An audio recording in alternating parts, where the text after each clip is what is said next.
देखो question number 6 कह रहा है कि prove that the ratio of the areas of two similar triangle is equal to the square of the ratio of their corresponding medians. अभी तक हम लोग सिद्ध कर रहे थे कि इसके जो साइड्स है उसके स्क्वायर के उसके रेशियोस के स्क्वायर के क्या होता था, इक्वल होता था। अब हमको सिद्ध करके दिखाना है यह जो मीडियन आप देख रहे हैं एम मीडियन है। देखो ट्रायंगल त्रिभुज ए बी सी और दो त्रिभुज है, एक का नाम है त्रिभुज ए बी सी और दूसरा का नाम है त्रिभुज पी क्यू आर। उसमें ए एम मीडियन है और पी एन मीडियन है। ए एम मीडियन है और पी एन क्या है, मीडियन है। इतना तक समझ गए।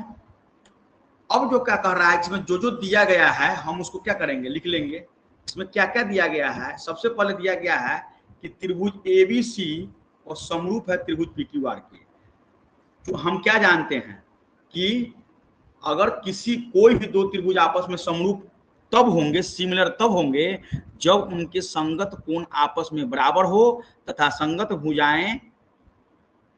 संगत भुजाओं का अनुपात क्या हो, बराबर हो। हम यही जानते हैं।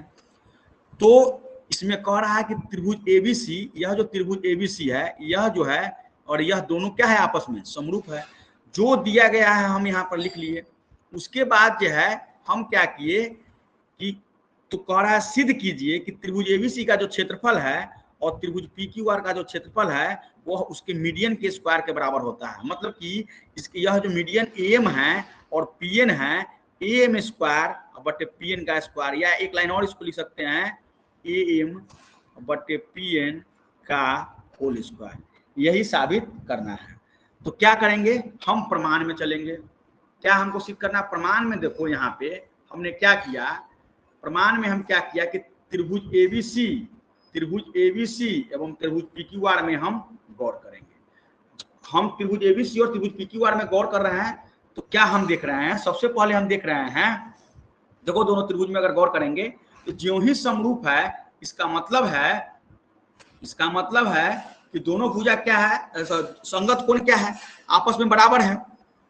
तो एंगल बी एंगल क्यू के बराबर होगा। एंगल बी एंगल क्यू के बराबर है। हम इसको मान लिए इक्वेशन 1, समीकरण 1 मान लिए। उसके बाद जो है इसकी संगत भुजाएं का अनुपात भी बराबर होता है। तो इसमें का ए बी, देखो यहाँ के ए बी और इसके पी क्यू के अनुपात और इसका बी सी और इसके क्यू आर का अनुपात बराबर है। हम बराबर कर लिए। हम उसके बाद एक्स्ट्रा इसमें एक काम क्या किए हैं कि दोनों में हम आधा से गुना कर दिए हैं। 1/2 से इसमें भी गुना किए हैं भाई, कहीं भी अगर हम जैसे कि 1/2 यहाँ भी गुना किए हैं। क्यों किए हैं आप यहाँ पर देखिएगा। हम आधा से बीसी में गुना कर दिए और आधा से क्यूआर में गुना कर दिए। 1/2 से बीसी में गुना कर दिए और हाफ से क्यूआर में गुना कर दिए। तो यहाँ आप फिगर में देखो कि ज्यों ही हम बीसी को हाफ किए, इसका मतलब है कि बीसी के लिए हम यहाँ पे बीएम लिख सकते हैं और क्यूआर के लिए यहाँ हम क्यूएन लिख सकते हैं। चूंकि मीडियंस जो त्रिभुज होता है, जो माध्यिका होता है, भुजाओं को दो अनुपात में दो इक्वल पार्ट में बांटता है। तो यहाँ पे हम क्या किए हैं, यहाँ पर देखो कि बीसी के लिए हम लिख दिए बीएम और पीक्यू और क्यूआर के लिए लिख दिए हम क्यूएन, और इसको हम मान लिए हैं समीकरण 2। अब इसको समीकरण हम 2 मान लिए। अब आगे इसका यूज होगा। अब क्या आगे यूज होगा, पहले इतना हम काम करके छोड़ देंगे। उसके बाद हम गौर करेंगे। क्या गौर करेंगे, देखो यहाँ पे इस ट्रायंगल में, देखो यहाँ पे ट्रायंगल ए, यहाँ ट्रायंगल ए, ट्रायंगल बी और एम, इस तीनों ट्रायंगल, यह जो तीनों जो एंगल है इस ट्रायंगल में गौर, मतलब इस ट्रायंगल में और इस ट्रायंगल में, पी क्यू एन में, दोनों ट्रायंगल में गौर करेंगे तो हम क्या पाएंगे। पहला हम यहाँ देख रहे हैं कि इसका बी जो है, इसका क्यू आपस में क्या है, बराबर है।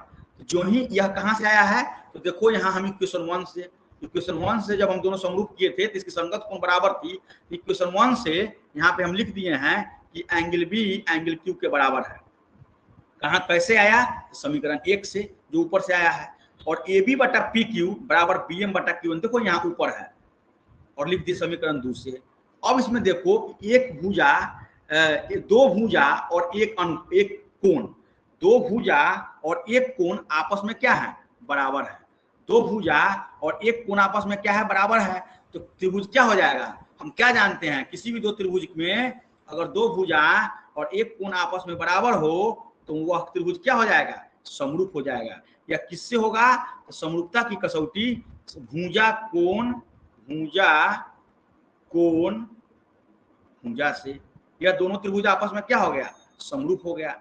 जो ही समरूप हुआ तो इसकी भुजाएं भी क्या होगी, इसकी भुजाओं का अनुपात भी बराबर होगा। तो इसका मतलब यहाँ पे क्या हुआ, यहाँ पर ठीक से देखो, इसका ए बी, इसका ए बी इसके पी क्यू का अनुपात, ए बी और पी क्यू का अनुपात, और इसका ए एम मतलब मीडियन का हाइट, और इसका क्या पी एन मीडियन का हाइट, मतलब हमको निकल गया, मतलब इसका भुजाओं का अनुपात बराबर हो गया।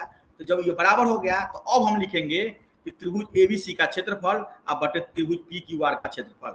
हम क्या जानते थे, हम थ्योरम से 6.6 थ्योरम से हम क्या जानते थे कि दो समरूप त्रिभुजों का क्षेत्रफल इनके भुजाओं के अनुपात के वर्गों के क्या होता है, बराबर होता है। हम सिद्ध करके थ्योरम लाए थे, तो हमने यहाँ पर लिख दिया त्रिभुज एबीसी का क्षेत्रफल बटे त्रिभुज पी क्यू आर का क्षेत्रफल बराबर ए बी बटे पी क्यू का होल स्क्वायर।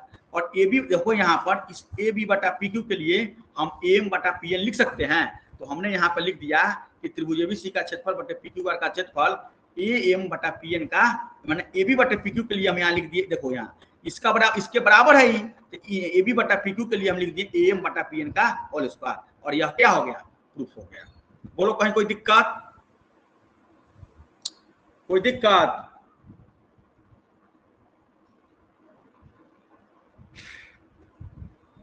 कोई दिक्कत है?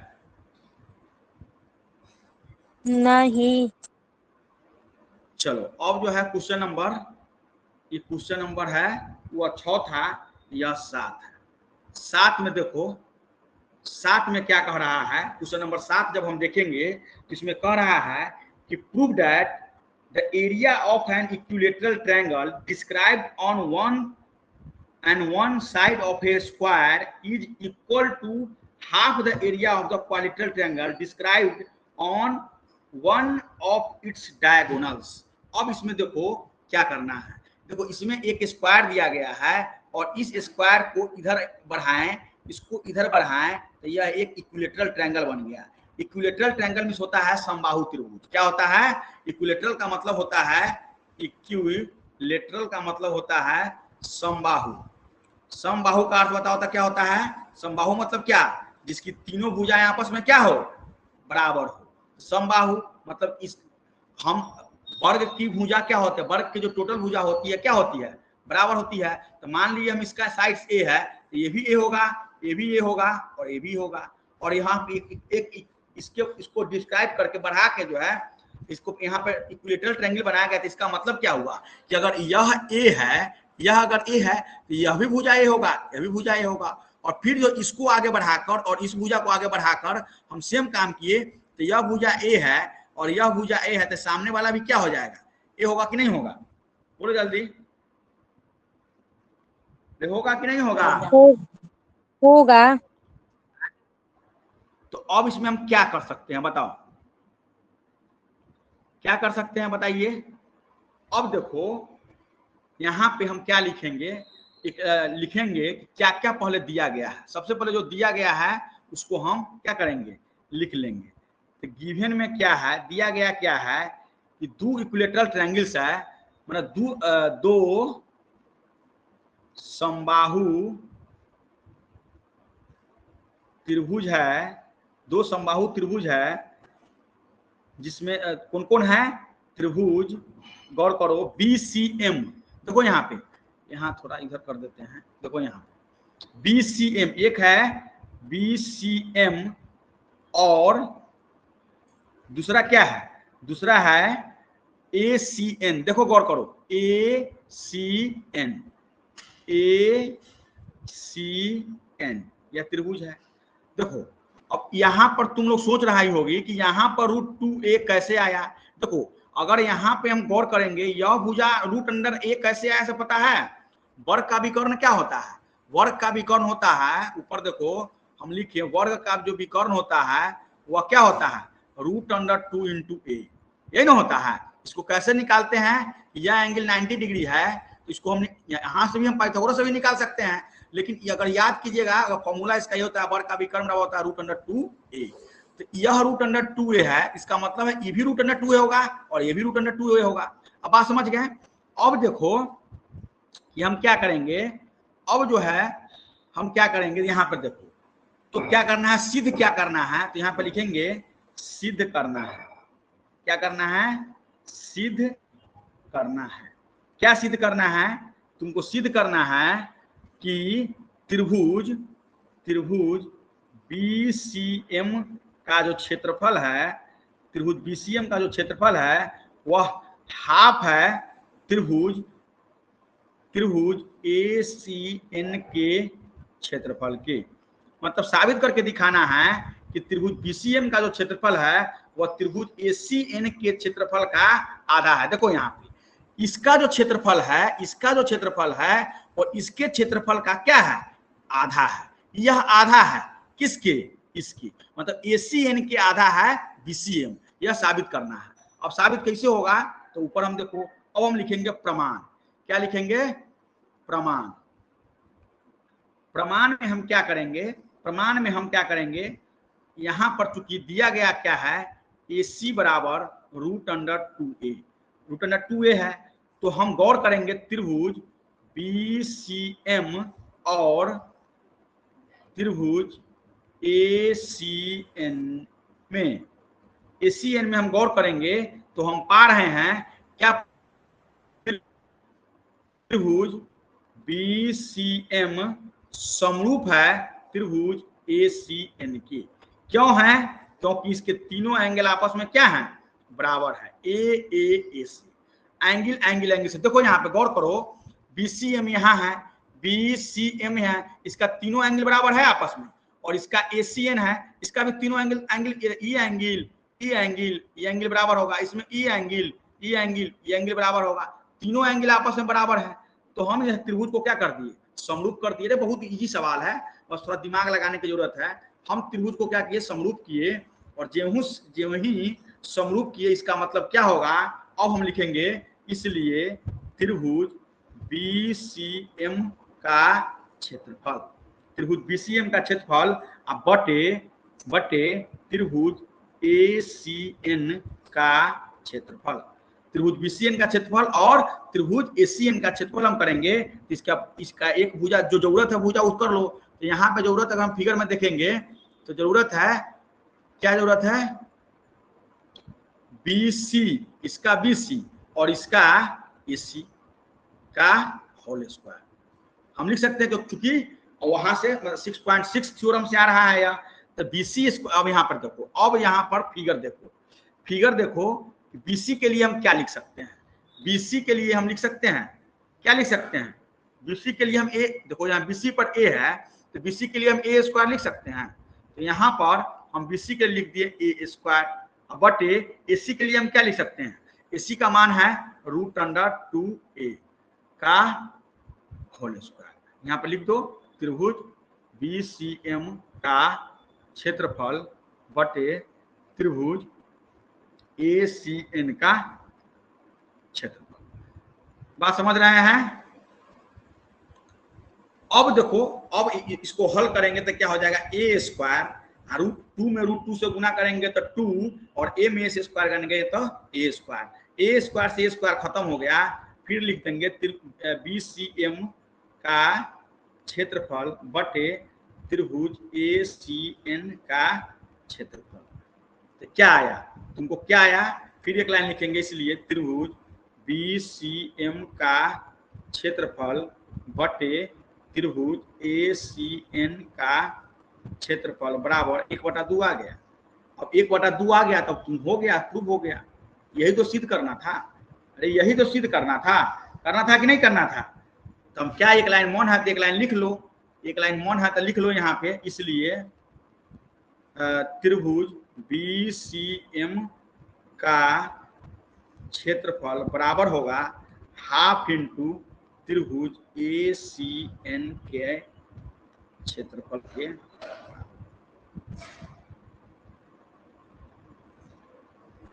यह हो गया। इसमें कोई दिक्कत, बोलो जल्दी,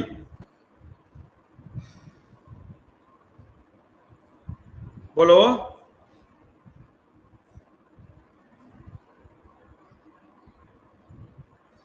हैं?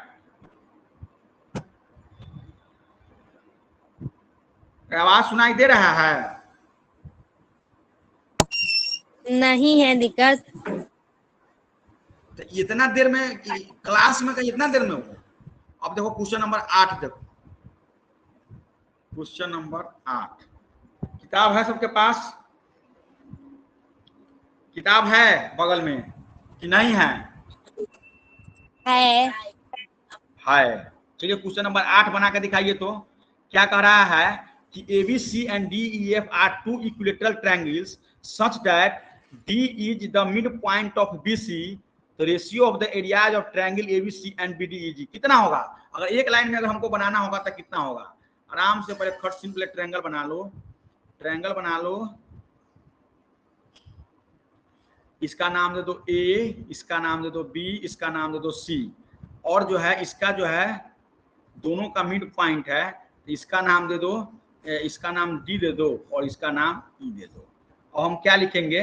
चूंकि इसमें दिया गया है, चूंकि दिया गया है, क्या दिया गया है कि ट्रायंगल ABC समरूप है ट्रायंगल BDE के, BDE के समरूप है। तो हम जो है BC को क्या, देखो एक काम करो कि हम टोटल BC को मान लेते हैं x। ये जो यहाँ पे देख रहे हैं BC, यहाँ पे देखो BC जो टोटल लिख रहे हैं, यहाँ से x टोटल को हम x मान लेते हैं।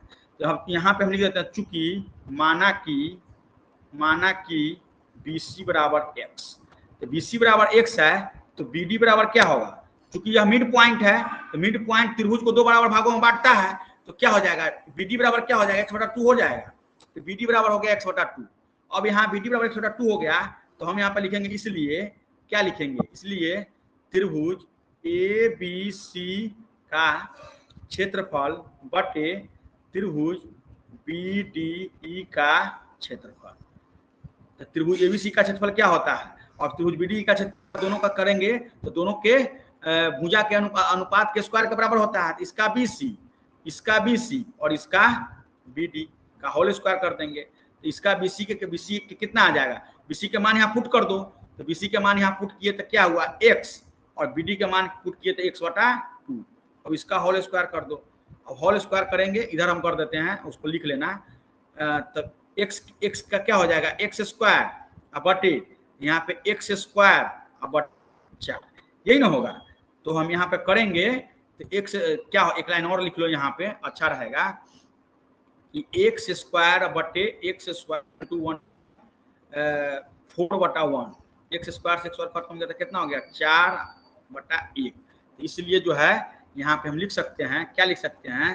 त्रिभुज ABC का क्षेत्रफल बटे त्रिभुज BDE का जो क्षेत्रफल होगा वो होगा 4:1। देखो तुम्हारे एग्जाम में यह ऑब्जेक्टिव क्वेश्चन में यह क्वेश्चन आ सकता है, तो क्या करेंगे इसको जो है, अगर इस टाइप से क्वेश्चन आया, मिड पॉइंट अगर आ जाए तो देखो फट से नहीं याद कर लो कि जो ABC है और BDE होगा यह टोटल होगा 4, या टोटल होगा ABC होगा 4, ई होगा 1। याद कर लो, इसका जो होता है यही होता है इसका क्षेत्रफल, सीधा जान लो। क्योंकि अगर क्षेत्रफल नहीं निकालना होगा, सीधे अगर निकालना होगा तो ये हो जाएगा 1:2 में हो जाएगा, लेकिन इसका क्षेत्रफल निकालना इसलिए हो जाएगा 4:1। आ गया समझ में? अब है क्वेश्चन नंबर 9, लास्ट क्वेश्चन है इस चैप्टर का। 9 नंबर कह रहा है कि sides of two similar triangles are in the ratio of 4:9, areas of this triangles are in the ratio of. इतना इजी क्वेश्चन तो हमको लगता है कुछ है ही नहीं। देखो यहाँ खट से हम सभी क्वेश्चन बना देते हैं क्योंकि ऑब्जेक्टिव क्वेश्चन है कि sides of two similar triangles are in the ratio of 4:9, 4/9 है, या साइड्स दिया हुआ है।